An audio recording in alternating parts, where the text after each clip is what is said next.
సదాశివసమారంభాం వ్యాసశంకరమధ్యమాం అస్మదాచార్యపర్యంతాం వందే గురుపరంపరాం. జ్యోతిష్శాస్త్రాన్ని భావితరాల వారికి ప్రసాదించిన ఋషుల యొక్క పాదపద్మాలకి నమస్కారం చేసుకుంటూ, అలాగే నాకు ఈ జ్యోతిష విద్యను నేర్పిన గురువర్యులు జ్యోతిష బ్రహ్మ కీర్తిశేషులు శ్రీ ఈరంకి సూర్యనారాయణమూర్తి గారు, సూర్యశ్రీ దైవజ్ఞ గారి యొక్క పాదపద్మాలకి నమస్కారం చేసుకుంటూ, ఓం శ్రీ మహాగణాధిపతి నమః, శ్రీ గురుభ్యో నమః, హరి ఓం.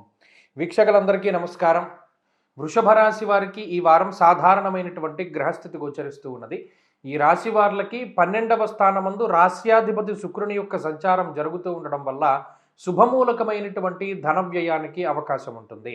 అలాగే బంధువులతో కానీ, మిత్రులతోటి కానీ, లేదా కుటుంబ సభ్యులతోటి కానీ ఒక ప్రాంతాన్ని వదిలిపెట్టి వేరే ప్రాంతానికి వెళ్ళేటువంటి పరిస్థితులు, అనగా తీర్థయాత్రలు చేయడానికి కానీ, లేదా ఏదైనా విహారయాత్రలు ఇటువంటి వాటికి చేయడానికి కానీ అవకాశం ఉంటుంది.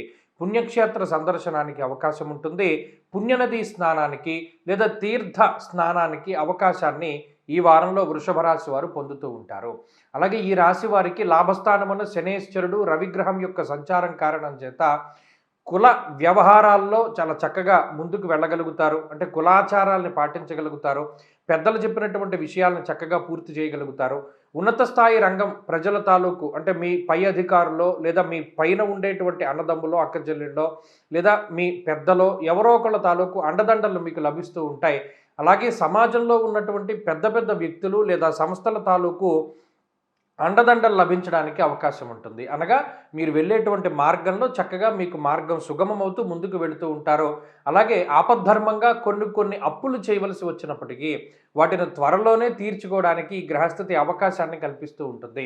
గృహ సంబంధమైనటువంటి విషయాలు, అలాగే ఈ ల్యాండ్ పరమైనటువంటి విషయాలు ఏవైతే ఉన్నాయో, అంటే భూమిని అమ్మకాలు లేదా కొనుగోలు చేసేటువంటి పరిస్థితులు, ఇటువంటివన్నీ కూడా సానుకూలంగానే కనబడుతూ ఉన్నాయి. వృత్తి ఉద్యోగాల్లో ఈ వారం చెప్పుకోదగ్గ ఇబ్బందులు ఏవి కూడా కనబడడం లేదు. సాధారణమైనటువంటి ఒత్తిడితోనే వృత్తి ఉద్యోగాల్లో ముందుకు వెళుతూ ఉండడం మాత్రం ఈ వారంలో మనం చూడవచ్చును.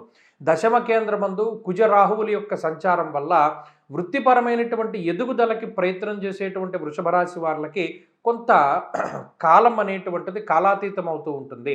మనకి ఏదైనా ప్రమోషన్ కోసం ట్రై చేస్తూ ఉన్నా, లేదా వృత్తిలో ఏదైనా ఉన్నతమైనటువంటి స్థితి కోసం ప్రయత్నం చేస్తూ ఉన్నా అవి కొంత డిలే అవుతూ ఉంటాయి. ఎప్పటికప్పుడు అన్నీ కూడా వెనక్కి వెళ్ళిపోతూ ఉంటాయి తప్పితే ఆ ఉన్నతమైనటువంటి స్థితి అంత తొందరగా రాదు. ఈ విషయాలు మాత్రం ఈ వారంలో గుర్తుపెట్టుకోవాలి. ఆరోగ్యపరమైనటువంటి విషయాలు సానుకూలంగా ఉన్నాయి. కుటుంబపరమైనటువంటి విషయాలు కూడా సానుకూలంగానే గోచరిస్తూ ఉన్నాయి. వృషభ రాశి వారి ఈ వారంలో మరింత అనుకూలమైనటువంటి ఫలితాలని సాధించడానికై ఎక్కువగా అమ్మవారి యొక్క ఆరాధన చేస్తూ ఉండడం చెప్పదగినటువంటి సూచన.